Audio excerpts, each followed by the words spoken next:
వ్యాధులు బాధలు నశింపచేసే వృద్ధాత్యుని దర్శనం. ఆరోగ్యం భాస్కరాదిత్యేత్. ఆరోగ్యం భాస్కరాదిత్యేత్ అంటుంది శాస్త్రం.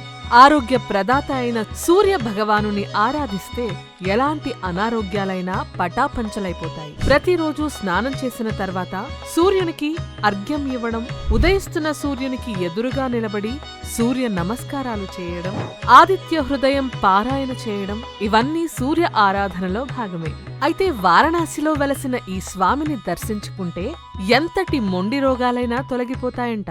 ఆ ఆలయ విశేషాలేమిటో ఈ వీడియోలో చూసేద్దాం. ద్వాదశాదిత్యులు ఇక్కడే. ఆధ్యాత్మిక వాసులకు చివరి మజిలీ కాశీ పుణ్యక్షేత్రంలో చూడాల్సిన ఆలయాలు ఎన్నో ఉన్నాయి. ముఖ్యంగా ఇక్కడ కాశీ విశ్వనాథుడు, విశాలాక్షి, అన్నపూర్ణాదేవి, కాలభైరవుడు, డుంటి గణపతి ఇలా గొప్ప గొప్ప ఆలయాలు కాశీ క్షేత్రాన్ని మరింత పావనం చేస్తున్నాయి. ఈ క్షేత్రంలోనే వెలసిన ద్వాదశ ఆదిత్యులను తప్పకుండా దర్శించుకోవాలని అంటారు.